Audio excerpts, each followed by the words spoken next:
So they're teaching rocket engines in high school now. A MIT engineer laughed as Rachel Morgan stepped into the astronaut selection lobby, faded shirt, a backpack plastered in school stickers. "Let's bet how long she lasts," muttered one Air Force officer while an Olympic hopeful pushed past her, knocking her to the side. No one knew. The woman they were mocking would be the one to make NASA bow its head. The lobby echoed with chatter, a mosaic of voices dripping with confidence. Uniforms, crisp suits, tailored each candidate wore the assurance of prestige. Rachel, however, slipped into a corner, quietly adjusting the strap of her backpack that bore the scuffs of years in a public school classroom. People around her craned their necks, noticing the worn sneakers, the dull color of her jeans. Someone pointed at her teacher ID tag dangling from the side pocket, as if it confirmed she didn't belong among them. A woman in a white coat, presumably a Harvard physician, glanced up from her laptop, raised an eyebrow, then returned to typing. "Published papers," the doctor murmured to another candidate, "count for more than a grading rubric." Rachel stood still, hands steady at her sides, taking in the swirl of personalities. An older staffer near the registration desk handed her a stack of forms, not bothering to explain them as thoroughly as he did for those in officer uniforms or lab coats. She offered him a small nod, then skimmed the documents without any show of frustration. A faint hush surrounded her, the kind that arises when a stranger steps into a circle convinced of its own exclusivity. She moved past the stairs to a battered seat by the wall and began filling out lines of personal data pens scratching on cheap paper. Behind her, an Olympic athlete boasted about her medals, crowding out any attempt at humility. Rachel's gaze flicked up once at the mention of record-breaking leaps. Then she dipped her head again, focusing on the form. A NASA staff member came forward, calling out names for the next session of physical evaluations. The main hallway led to a large training facility set up with ropes, climbing walls, and endurance stations. Applicants trickled in, forming a loose line. Rachel approached quiet. The line parted as the more assertive personalities jostled to the front. She found a spot near the back, ignoring the pointed looks from a pair of Air Force officers. They whispered behind their hands something about an infiltration of amateurs. One officer tapped his watch, mimicking the engineer's earlier remark about how long she'd last. She faced forward as though their existence was incidental. A flash of memory crossed her mind, the smell of chalk and the sight of her mother wearing a crisp, expensive jacket from the family's estate. But that memory faded fast, replaced by the immediate reality. NASA required a demonstration of raw strength, agility, and discipline. She hadn't come to prove vanity, only to show the capacity to endure. The line jerked forward. A staffer checked each applicant's name, verifying that the correct people had arrived for the physical trial. When he saw Rachel, a flicker of confusion crossed his expression, but he waved her in, offering no small talk. The Olympic athlete behind her cleared her throat with exaggerated impatience, then accidentally bumped Rachel, causing her to stumble a step. "Might want to switch to logistics," the athlete said, voice loud enough for those in front. "No point climbing that rope, just a faceplant." A few snickers followed, but Rachel set her jaw and kept moving forward unaffected. Inside the training bay, overhead lights beamed down on a series of apparatuses, ropes suspended from the ceiling, a climbing wall, a harsh treadmill set on a steep incline, and an endurance station for oxygen deprivation tests. Each candidate would rotate through these tasks under a tight schedule, supervised by NASA's selection board. The main line split into smaller groups. Rachel ended up with the same cluster as the Air Force officer, the Olympic athlete, and the MIT engineer. Their presence was a magnet for underhanded remarks. The MIT engineer fingered the rope at the first station, then turned to Rachel. "Good luck, high school," he said, adding a mocking grin. The NASA staffer read out the instructions, explaining that they had limited time to ascend a rope under weighted conditions. The group took turns. The officer scaled it efficiently, dropping down with confidence. The athlete nearly flew up, arms rippling, returning to the ground with a smirk. The engineer managed it with a bit of struggle. Then Rachel stepped forward, tying her hair back, ignoring the sideways glances. She grasped the rope and began climbing. Her progress was deliberate, each handhold certain. Though her upper body strength wasn't as obvious as the athlete's, she'd spent years hauling lab equipment, rearranging heavy desks, even rock climbing on weekends when she needed mental clarity. Halfway up, a NASA observer called out her time. It wasn't blazing, but it was steady. She reached the top, paused, then rappelled down calmly. No showy jumps, no exclamations. Just a quiet finish. The athlete rolled her eyes as if unimpressed, but the NASA observer nodded once, making a quick note. Next came the treadmill trial. Rachel changed into running shoes, knockoff brands that clashed among the polished gear the others wore. The second day, however, brought trouble. She discovered her shoes missing from the dorm area assigned to the female candidates. In their place sat an old pair of sandals. She recognized pettiness for what it was. Nonetheless, she showed up at the treadmill in those sandals, causing a murmur of laughter among the group. NASA staff frowned at her footwear, marking her record for non-regulation. She uttered no protest. The staffer in charge asked if she wanted to forfeit. She shook her head, stepped onto the treadmill carefully, and began the endurance run. The sandals hampered her speed, but she managed a surprising resilience, her breathing measured. Memories of her father's training orchard at their family estate flickered. Long distances walked daily, never complaining. The run ended with her panting but not broken. The staffer scribbled something in a clipboard, expression neutral. During break, the group chat on their assigned devices lit up. One applicant posted, "Who's betting Rachel's the first to go? I'll buy pizza for the month." Another pinned the comment, fueling the digital laughter. The same conversation popped up verbally when a group formed near the cafeteria. But Rachel simply placed her device away, ignoring the mocking glances. She approached a staffer to request a NASA propulsion systems manual, wanting to review the advanced rocket equations rumored to appear in the next theoretical test. The staffer pointed her to a stack near the front. She reached for one, but the MIT engineer snatched it first. He held it out of her reach with a condescending smile. "They don't cover rocket thrust in middle school," he quipped, referencing her teaching job. "No use wasting your time." Then he handed the manual to someone else, leaving Rachel empty-handed. She bowed her head slightly as if to say it was no matter, and turned away. Around lunch, the selection panel arranged special seating in the cafeteria for distinguished applicants, those with notable achievements or advanced degrees. Others were told to fend for themselves in the general area. Rachel, returning from a short meeting with the flight surgeons, found the cafeteria abuzz with conversation. She noticed a table roped off for VIP where the Air Force officer, the MIT engineer, the Harvard doctor, and the Olympic athlete had congregated, chatting with NASA brass. Another staffer beckoned Rachel to an unoccupied corner, ironically close to the janitorial staff's cleaning station. She accepted the seat, opened her simple packed lunch, just a sandwich from earlier, and ate in silence. The hush around her was thick with condemnation, but she never once asked to join the VIP table. She had grown accustomed to such separation, having chosen to turn her back on her family's wealth and live modestly, investing her time in rural schools. She saw no reason to advertise her lineage or mention the quiet scholarships she funded. The theoretical sessions began in the late afternoon. Each candidate had to solve complex problems involving life support systems, orbital mechanics, and resource management for a potential Mars mission. The Olympic athlete and the Air Force officer teamed up for some sections, conferring in hushed tones. The Harvard doctor typed furiously on her laptop, citing multiple references. The MIT engineer hogged the whiteboard, scribbling half-finished formulas. Rachel stood at the edge of the group. She asked once if she could see the data. The officer cut her off. "We deal in real-world data here. Let's not waste time on vague theories." She let the barb pass, waiting until a NASA advisor stepped in with a set of printed readouts. She took them to a quiet corner, scanning the equations. Her mind automatically rearranged them, bridging gaps in the high-level math. Years of tutoring advanced students had sharpened her instincts. She wrote a few lines of corrected formula on a scrap of paper. Yet whenever she tried to share, the group found ways to ignore or override her with louder voices. Everything shifted on the third day of selection. NASA had planned a simulated low-pressure cabin emergency to test how candidates responded under sudden crisis. They were placed in a mock spacecraft module, each assigned a role: pilot, medic, engineer, logistics. The aim was to see how well they handled a rapid drop in pressure, oxygen depletion, and rising CO2 levels. The staff controlling the simulation sat behind tinted glass, observing.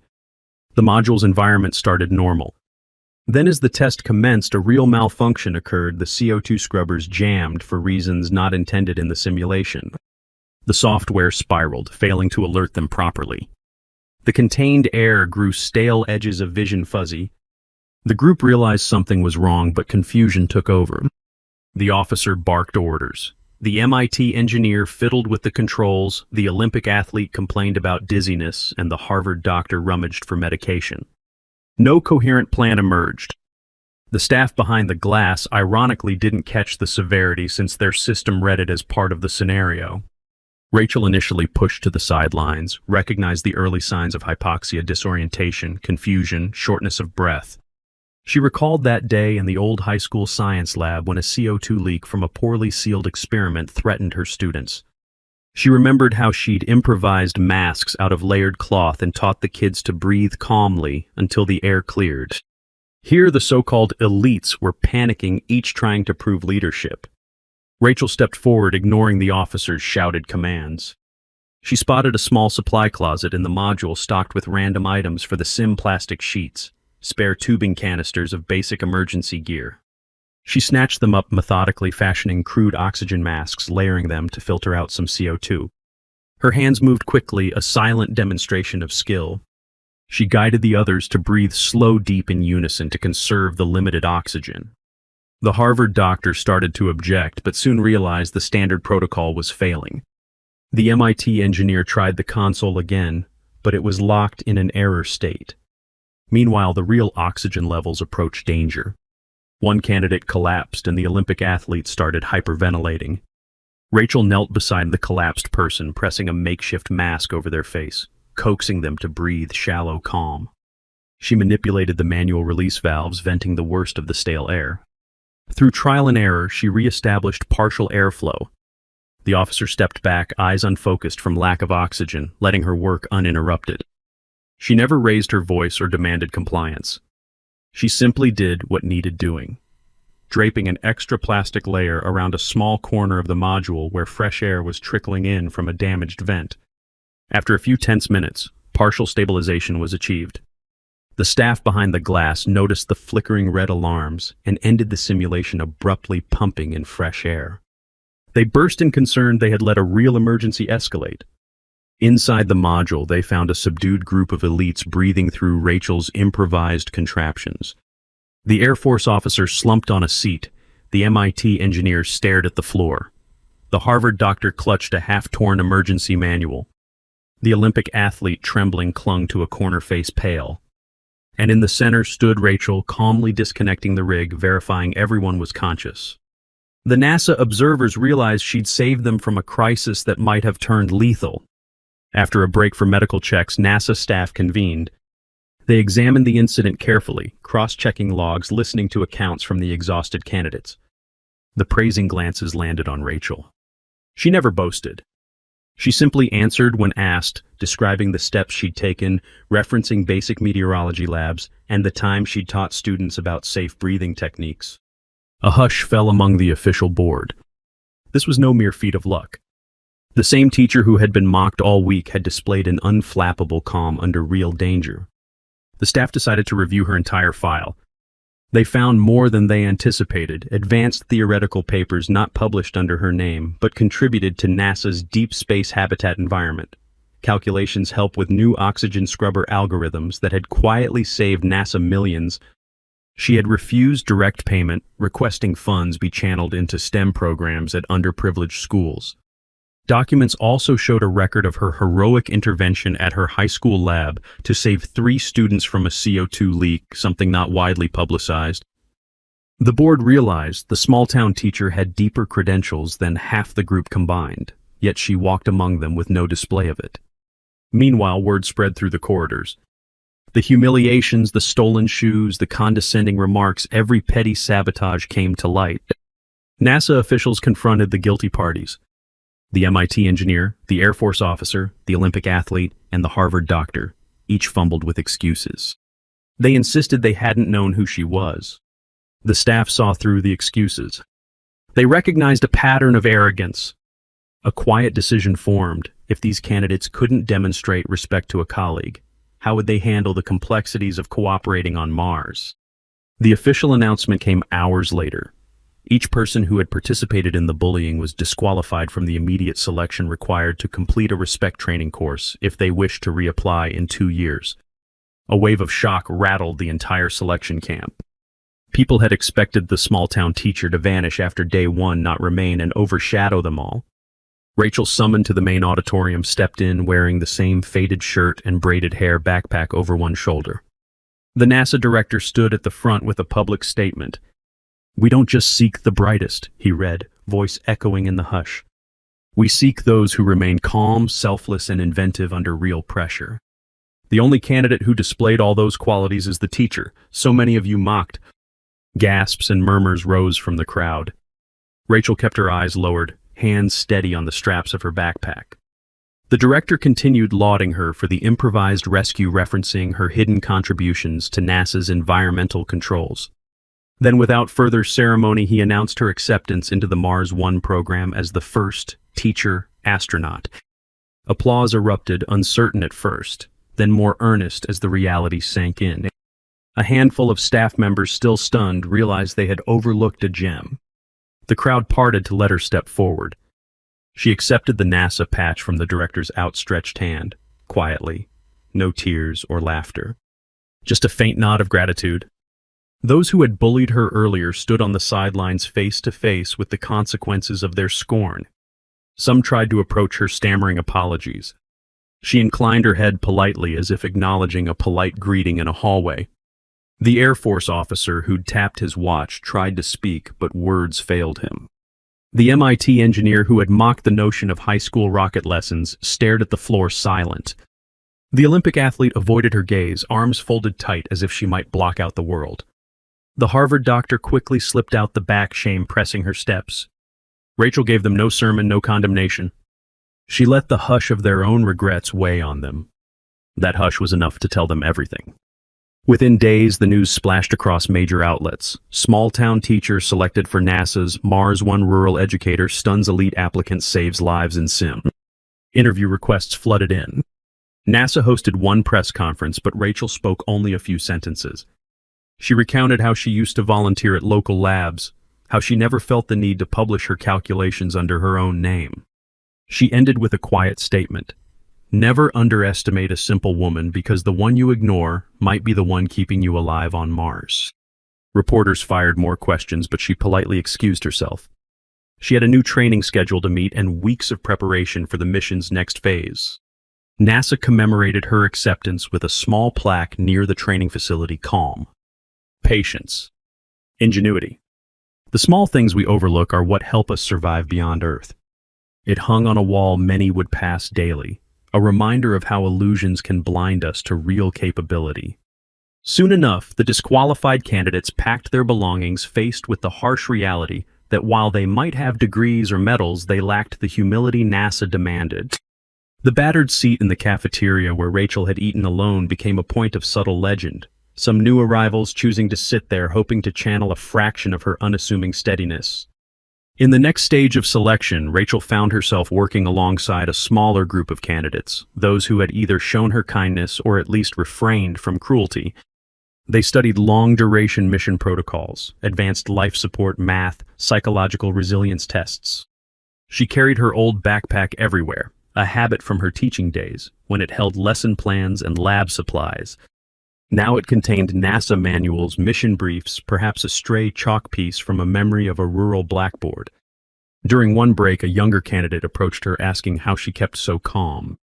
She paused, remembering the orchard her parents owned, the lonely hours spent bridging her own finance to STEM scholarships, the daily discipline of teaching teenagers who often faced harsh realities.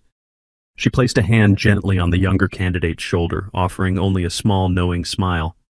Weeks passed, and NASA arranged a final ceremony to finalize the Mars One crew. A small hush enveloped the crowd as the selected astronauts stepped onto a stage. Rachel was among them, overshadowed in height by a towering Air Force colonel, dwarfed in degrees by a famed astrophysicist. Still, she exuded a quiet presence that filled the air with an undeniable calm. Her hair still braided, her shirt still unassuming, though NASA had given her an official flight jacket. Reporters snapped photos. The NASA director introduced each astronaut, highlighting their backgrounds. When it came to Rachel, he simply said, "A teacher from a rural town with the heart and mind to lead humanity beyond Earth." The applause was genuine, untainted by arrogance. She gave a modest nod, stepping back from the microphone before anyone could ask for more words. In the days that followed, the once skeptical selection staff watched her training with new respect. She soared through zero-gravity test rigs, her lithe frame moving with natural grace, guided by years of self-taught yoga gleaned from free online videos. She aced geology modules thanks to countless evenings explaining rock layers to bored teenagers. She improvised solutions to equipment failures, reminiscent of late nights tinkering with a broken school furnace. The hush around her was no longer scorn, but an awe that recognized a reservoir of skill. She never gloated. She still quietly asked clarifying questions if she was unsure, unashamed of not knowing. That humility ironically made her knowledge shine brighter. Outside NASA's gates, journalists continued rummaging for details about her personal background. Rumor had it she came from one of the wealthiest families in her state, raised on a sprawling estate. But she'd left that environment long ago, determined to make her own way, refusing to flaunt the family name or resources. Instead, she poured time and money into underfunded schools, bridging the gap for kids who dreamed of space but had never seen a real lab. Even NASA's press office realized her story was bigger than a single line of text, yet she never shaped it for publicity. She did the work and let the world conclude what it would. One day, while the newly formed Mars One team was gathered, the NASA director stood before them with a small plaque in hand. He installed it on a wall near the simulator entrance. Words etched in metal. Calm. Patience. Ingenuity. The small things we overlook are what help us survive beyond Earth. He turned to Rachel, who stood in the back silent. Their gazes met. She offered a short nod of gratitude. The crowd parted, leaving her in an unobstructed view of those words, as if to say that plaque was never about flamboyance, but a call to remain humble in the face of the unknown. At an official dinner, a newly minted NASA press liaison tried to coax Rachel into giving a personal interview. She declined softly. The liaison pressed. She still declined, explaining that she'd prefer to speak to the rural students who might be inspired by her story, not to chase media acclaim.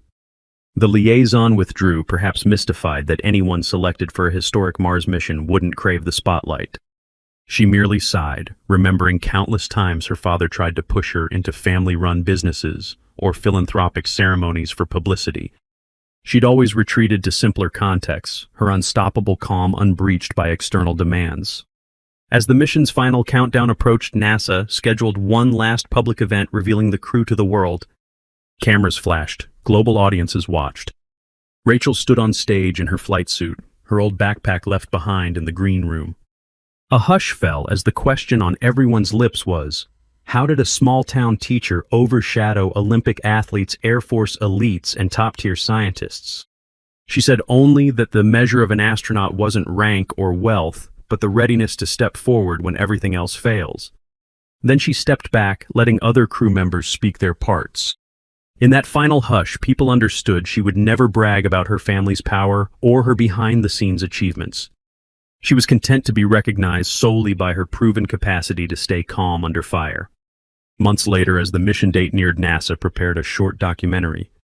The opening scene showed a quiet campus at dusk, kids filing out of a high school, and the camera slowly panned to a science lab window where Rachel once taught. Then it cut to a NASA training module, her name stitched on a flight suit. The voiceover said, "Never underestimate a simple woman, especially the one you see wearing faded jeans or tutoring kids for free. Because she might be the one bridging Earth and Mars." The documentary ended with a shot of that plaque near the simulator.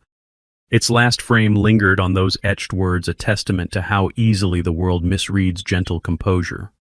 As the departure day finally arrived, Rachel walked one last time through the NASA campus in street clothes, battered sneakers squeaking on polished floors.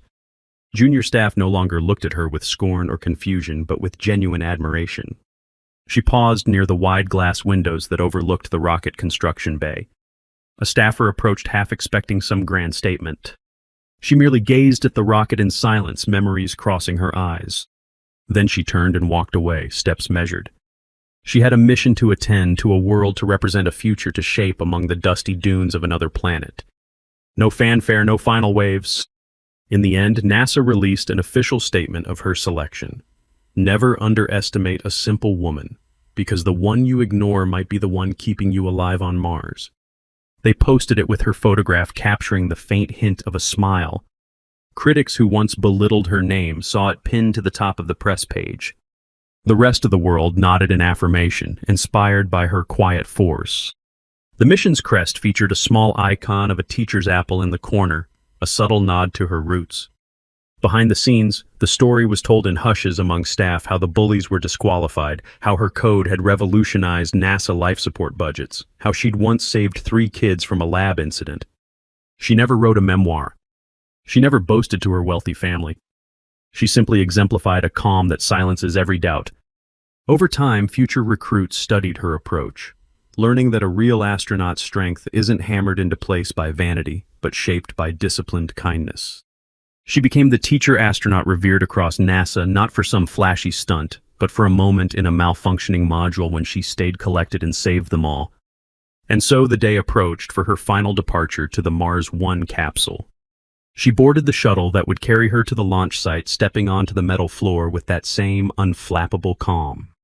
A hush fell among the ground crew who recognized her from countless news articles. She inclined her head, acknowledging them with quiet respect. The countdown commenced, the engines roared, and Earthwatchers collectively held their breath. The rocket pierced the sky. She soared into the unknown, carrying a single piece of worn chalk hidden in her pocket, a reminder of the classroom she'd left behind, the blackboards she might never see again. In that moment, the hush after ignition matched the hush after a final exam in a rural school full of possibility and unwavering faith. Back home, NASA placed a final plaque in the main hall near the giant mural of Mars. It read calm, patience, ingenuity. And below, the small things we overlook are what help us survive beyond Earth. Visitors passed by and paused, hearing whispered accounts of how a quiet teacher once made the entire astronaut selection camp bow its head. Her name lingered in those hallways, not as a rich heiress, not as a flamboyant genius, but as the woman whose simple grace changed the measure of an astronaut. Outside, the sun lit the campus day after day, while her rocket soared past the horizon line, carrying an unbreakable calm into the far reaches of human endeavor. In the hush that followed, people understood. It wasn't about victory speeches or grand gestures. It was the final exhale of humility shaped by a lifetime of discipline and dignity. It was the lesson that soared overhead, reminding them all, never judge a tattered backpack or a soft-spoken teacher. Because sometimes the quiet figure you dismiss is the strongest heart among you. And that hush, deep and resonant, would remain even as she vanished into the stars. Because the simplest presence can silence the loudest doubt. Because real power is calm. Because once in a while a dusty sneaker steps forward and leads us all beyond Earth.